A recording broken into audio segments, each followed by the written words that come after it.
It started with a scream, loud, sharp, and the kind that makes your skin crawl even if you don't know why. Then came more noise, shouting, splashing, the unmistakable thump of someone falling into the water, followed by another scream. This time closer, more panicked. I stepped out onto my porch, coffee in hand, just in time to see a shirtless guy in cargo shorts sprinting through the shallows like he was being chased by the devil himself. And in a way, he kind of was. Behind him, the lake rippled in a slow, unsettling way that didn't match the wind. I didn't need binoculars to know what was happening. I knew those ripples. I knew the lake. And I knew exactly what was under that water. By the time someone yelled something about a huge lizard, I was already shaking my head. That's not a lizard, genius. That's a 6-foot alligator. One of mine, actually. Legal, protected, and very awake. Freeze this moment, right here. The screaming, the running, the chaos unfolding like a bad reality show set in the swamp. That's me, standing there on the porch like it's just another Tuesday. You're probably wondering how we got here. How a full-blown beach party ended up getting chased out of the water by a bunch of reptiles. Well, let me take you back. It didn't start with screams. It started with a quiet lake, an overconfident HOA, and a woman named Karen. Before everything went sideways, the lake was quiet. Not just quiet in the way people say when they turn off the TV. Real quiet. The kind where you could hear the wind moving through the trees like a whisper, or the soft splash of a turtle slipping off a rock and into the water. I'd found the place by accident, way down an old gravel road most people drove past without a second thought. No signs, no gates, no neighbors in shouting distance. Just trees, rocks, water, and sky. And me. I built the cabin myself. Took months. I didn't really know what I was doing, but I figured it out one nail at a time. Woke up early, worked till the sun went down, ate whatever I had, and slept like the dead. Back then, the only company I had were deer, birds, and the occasional raccoon bold enough to sneak onto the porch. I liked it that way. No phone towers, no traffic, no one knocking at my door to tell me what color I could paint my shed. That lake felt like it had been waiting for someone who would leave it alone. The water wasn't crystal clear like the ones you see on postcards. It was dark in spots, deep enough in others that it made you think twice before stepping in. Some parts were muddy, some rocky. It didn't try to impress anyone, and that's exactly why I loved it. It was wild, untouched. It didn't want to be tamed, and I had no plans to try. It stayed that way for a good while. Simple. Quiet. Right. And then one day, out of nowhere, the signs showed up. Not signs from the sky, just big, ugly ones stuck into the dirt at the edge of the road. Welcome to Blackthorn Shores. Deed-restricted community. That was the day the peace cracked. It was perfect. Until they showed up. At first, it was just a sign. One morning I stepped out with my coffee and spotted it nailed into the ground near the main road. Welcome to Blackthorn Shores community. Deed restricted, it said, like they'd claimed the place with a stamp and a smile. I stood there staring at it for a long time, trying to figure out how that could be possible. I hadn't sold anything. I sure as hell hadn't signed anything. But while I'd been splitting firewood and living quiet, someone had started buying up the old hunting cabins a few lots over and turning them into shiny new houses with wraparound porches and fake stone fireplaces. Then came the flyers. Glossy things stuffed into my mailbox, talking about community mixers and lakeside socials, all printed on paper thick enough to serve dinner on. I didn't go. Figured it was harmless at first. Rich folks playing house next to a lake they didn't understand. I thought they'd get bored once the mosquitoes showed up. But then Karen arrived. She was the kind of woman who never stopped smiling, like her face would break if she tried being serious for even a second. wore wedge sandals on muddy paths, and talked like she was hosting a TV show. "Isn't this wonderful?" she asked the first time I saw her, arms wide like she expected applause. They were setting up tables and stringing balloons right near the waterline, on my land. I pointed that out, calm but firm. She just laughed and waved it off. "Oh, don't be silly," she said, like I was the one out of line. That's when I felt the shift. It wasn't just some new neighbors making noise. It was people pretending they owned what wasn't theirs. And the worst part? They actually believed it. Karen believed it. She didn't see me as the owner of this place. She saw me as the one thing standing in the way of her plans. The first time they threw a party, I let it slide. It was a hot Saturday afternoon, and they rolled in like a parade. SUVs and minivans crawling down the gravel road, engines wheezing, tires kicking up dust. By the time I looked out from the porch, they were already setting up folding tables, blasting country music, and trampling over the wild grass that used to grow untouched near the shoreline. They parked coolers right on my property and set up lawn chairs like they owned the place. I stood at the edge of the trees, arms crossed, not saying a word. Karen spotted me, waved like we were old friends, and shouted something about community spirit. I pointed to the private property sign nailed to the oak behind her. She glanced at it, laughed, and kept organizing like I wasn't even there. That was only the beginning. A couple of weeks later, they came back louder. This time with jet skis buzzing across the lake, scaring off the birds and stirring up mud from the bottom. Someone brought fireworks. They shot them over the trees, and I spent half the night with a hose in my hand, putting out little fires in the dry brush. The next event had a full-on banner strung between two trees. Blackthorn Summer Bash. They even dumped sand along the rocky shoreline, trying to make a beach out of it. The place looked like a resort built by people who'd never been outside a suburb. I tried talking to Karen again, but every word I said bounced right off her like rain on a tin roof. She didn't care what the land was or who it belonged to. As far as she was concerned, it was hers to use. "The community owns the water," she said once, like that somehow gave her permission to trash everything next to it. That's when I knew being polite wasn't going to cut it. They weren't going to stop. And I wasn't going to let them turn my home into a festival ground. So I stopped trying to reason with them and started planning instead. Years back, after a hurricane flooded half the county, the government offered a deal. Tax breaks and small grants if you turned your land into a registered wildlife sanctuary. Most people ignored it, figured it wasn't worth the trouble. I didn't. I filled out every form, jumped through every hoop, and made it official. My little patch of Blackthorn Lake wasn't just private land anymore. It was protected by state and federal law. And the best part? I registered it for displaced and rescued alligators. Yeah, that's right. Gators, legal, documented, and off-limits to anyone who didn't have serious permission. At the time, it felt like a long shot. Years later, it felt like checkmate, while Karen was out there blowing up balloons and bossing people around with that fake smile. I started digging into her. And it didn't take much to find the cracks. No permits for fireworks, no permission for alcohol sales, no public gathering paperwork filed with the county. What I did find, though, was an LLC buried under her name, Community Event Solutions.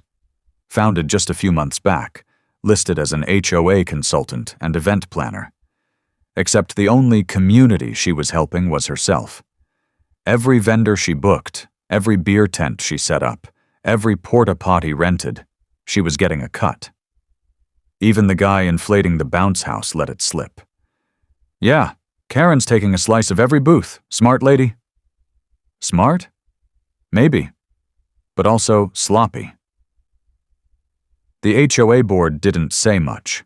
Some were probably in on it. Others looked the other way, scared of rocking the boat, or maybe just scared of losing their nice new lawn upgrades paid for by HOA improvement funds. One couple suddenly had a brand new driveway. Another got a new mower. The ones who kept quiet got perks. The ones who didn't started getting violation letters for things like mailbox paint mismatch. Then came the final insult: a neon flyer stuffed into every mailbox, including mine. Big letters: Blackthorn blowout, jet ski races, free beer, fireworks over the lake. Karen's name right at the bottom like she was the mayor of summer. No permission, no warning, just a full-on invasion planned right on top of my sanctuary. That's when I stopped watching and started moving. They wanted a party? Fine. But they weren't the only ones who knew how to plan one. The morning of the party, my road looked more like a concert entrance than the way to a quiet lake. Teenagers in neon vests were waving cars through like traffic cops. People were unloading coolers, plastic tables, boxes of cheap beer, and enough fireworks to light up a stadium. A folding stage went up near the waterline, and someone rolled in a giant speaker system that shook the ground every time it kicked on. There were tents selling funnel cakes, tiki torches planted in the mud, even a dunk tank for laughs. And at the center of it all, there was Karen, wearing a glittery sash that said hostess, like she was the queen of Blackthorn. I stayed on my porch, watching through the trees with my coffee. It was already warm, and the music was thumping hard enough to scare the loons off the far side of the lake. Jet skis tore across the water, slicing through the surface like knives. Kids were splashing in the shallows. Someone yelled, "Cannonball!" and jumped in with their shoes still on. I could feel the energy in the water shift. The gators weren't pets, and they weren't tame. They were used to the quiet, used to the dark. But noise like that? Movement like that? It got their attention. I saw the first ripple just past the reeds. Then another. I knew the signs. Small shifts, nothing big yet. But they were coming closer. Curious. Waking up. Then came the first scream. A guy in cargo shorts came stumbling out of the water, yelling about something brushing his leg. His buddy laughed until he got knocked sideways by something under the surface. Another scream. A girl fell trying to climb onto a cooler, her knee bleeding where something had nipped her. That's when panic hit. People started shouting, pushing, trying to get out of the water all at once. Someone dropped a speaker into the lake, sparks flying. Karen grabbed a megaphone and tried yelling over the chaos, but no one was listening anymore. The crowd had turned into a stampede, slipping, falling, yelling about monsters and snakes and giant fish. Then the sirens started. First, a sheriff's cruiser kicked up dust down the road, then two more. Behind them came a wildlife truck, then another, pulling airboats, and just when I thought it couldn't get more surreal, a news van pulled in, antenna stretching up like it was sniffing out drama. I just sat there on my porch, quiet, sipping my coffee while the whole mess unraveled in front of me. Officers rushed in, hauling people out of the water, shouting for calm. Wildlife guys threw ropes, caught a few young gators and loaded them into tanks. No one died, but plenty were bitten, bruised, and shaken. Karen stood there in the middle of it all, mud on her legs, mascara running, sash half torn, trying to talk over the sirens and flashing lights. But nobody cared. Her party was over, and the lake had spoken. By sunrise the next day, the lake was quiet again, but not in the peaceful way it used to be. It was the kind of quiet that comes after a storm, when everything's broken and people are too tired to pretend nothing happened. County trucks lined the road. Deputies were taking statements. Wildlife officers were packing up their gear. The party tents were half collapsed. Beer cans floated near the shore, and the Blackthorn blowout banner hung ripped and flapping in the wind like a white flag. Then the real fun started. The first lawsuit came before lunch. The state filed an environmental complaint for illegal disturbance of a protected wildlife area. That alone carried a fine big enough to empty an HOA's savings. An hour later, the fire marshal chimed in. Multiple violations, no permits, explosives stored next to dry brush. More fines. Then came the personal injury claims. Half a dozen people had bites, scratches, and stories they were more than willing to tell in front of a judge. They all blamed the HOA. And right next to the HOA's name, Karen Mitchell in bold. By the end of the week, the board was crumbling. The treasurer quit and blamed lack of transparency. The secretary posted a crying apology online, saying she never meant to hurt the community. Karen's closest ally, some woman who once argued about flower colors at a meeting, publicly stepped down and hired a lawyer. Everyone who once smiled and clapped at Karen's events was now pretending they barely knew her. And Karen? She fought it at first, claimed she had all the permits, claimed she was trying to bring people together. But the emails, the contracts, the vendor lists, everything had her name all over it. In the end, she lost her house, couldn't pay the damages. Rumor has it she packed up in the middle of the night and left town for good. The HOA didn't survive either. Too many lawsuits, too much bad press. They shut it down, sold off the buildings, the signs, even the playground equipment. Just like that, the whole empire she built was gone. All I had to do was sip my coffee and wait. A few weeks after the dust settled, the noise was finally gone. No more engines growling down the road. No more music shaking the trees. Just the sound of frogs croaking by the water and the soft rustle of wind moving through the pines. The birds came back first, then the turtles, then the quiet. The lake was healing, like it had just woken up from a bad dream and was stretching out again. I spent my mornings on the porch with coffee, the way I used to, watching the mist roll over the surface, listening to the water lap gently against the rocks. The gators had settled down too.